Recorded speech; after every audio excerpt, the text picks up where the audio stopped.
तमन्ना, आप देख रहे हैं द संकेत लाइव। आज की इस बेहद महत्वपूर्ण, संवेदनशील और कई स्तरों पर चर्चा छेड़ देने वाली बड़ी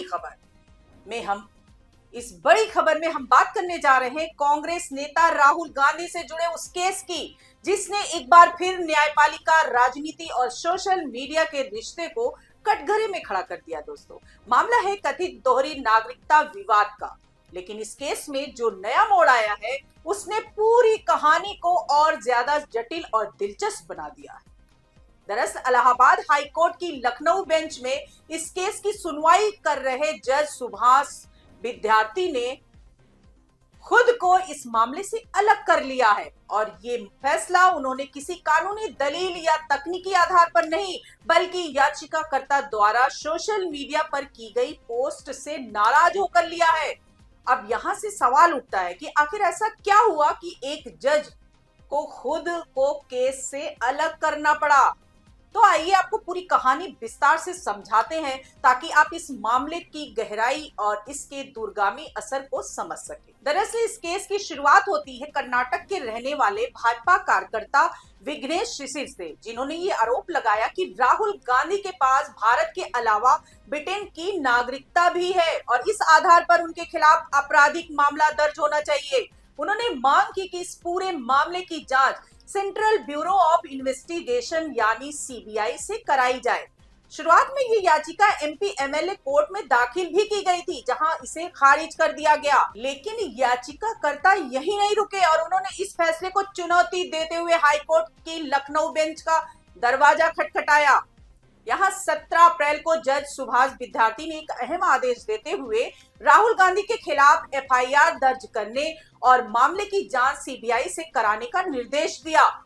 ये आदेश सामने आते ही सियासी हलकों में हलचल मच गई, क्योंकि ये एक बड़ा फैसला माना जा रहा था। लेकिन कहानी यही खत्म नहीं होती, बल्कि असली मोड़ इसके बाद आता है। दोस्तों, अगले ही दिन यानी 18 अप्रैल को जज ने अपने ही आदेश में बदलाव करते हुए कहा कि बिना राहुल गांधी को नोटिस जारी किए इस तरह का आदेश देना उचित नहीं है, और इस तरह केस की दिशा अचानक ही बदल गई। और अब यही वो बिंदु था जहां से विवाद शुरू हुआ, क्योंकि याचिकाकर्ता विघ्नेश शिशिर ने इस बदलाव के बाद सोशल मीडिया प्लेटफॉर्म पर लगातार 2 पोस्ट जारी किए। पहली पोस्ट में उन्होंने कोर्ट में केस की स्थिति का जिक्र किया और संकेत दिया कि मामला स्वीकार कर लिया गया है, लेकिन दूसरी पोस्ट ने पूरे मामले को विवादों में डाल दिया। इस पोस्ट में उन्होंने बेहद गंभीर आरोप लगाते हुए लिखा कि अगर किसी ने पैसा लिया है तो वो उसे वापस कर दे, अन्यथा वे इंटरसेप्ट की गई कॉल सार्वजनिक कर देंगे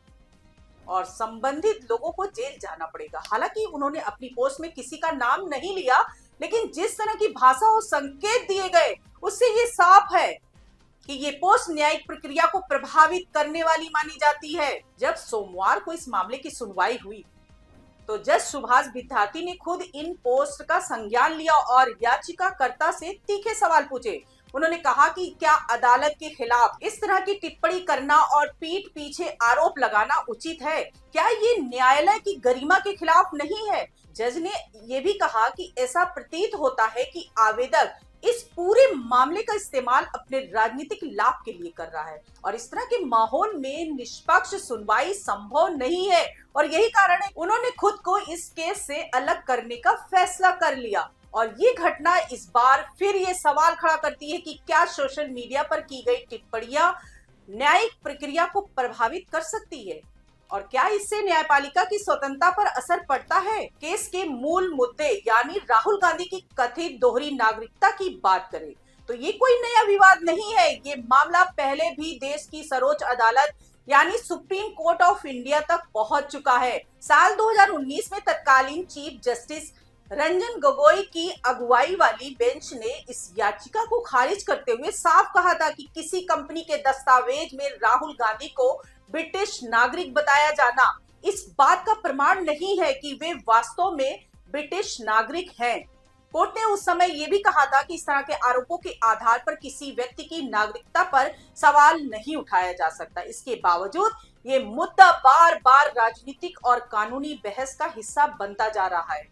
अब इस बार फिर ये चर्चा में है, लेकिन इस बार मामला सिर्फ नागरिकता तक सीमित नहीं है, बल्कि ये न्यायपालिका की गरिमा और सोशल मीडिया के प्रभाव तक पहुंच गया है।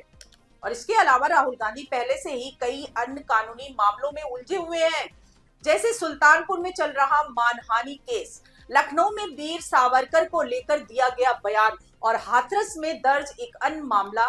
इसके साथ ही मोदी सरनेम केस भी काफी चर्चित रहा, जिसमें उन्हें दोषी ठहराया गया था और उनकी लोकसभा सदस्यता भी रद्द कर दी गई थी। हालांकि बाद में सुप्रीम कोर्ट ने उस सजा पर रोक लगाई और उनकी सदस्यता बहाल कर दी गई।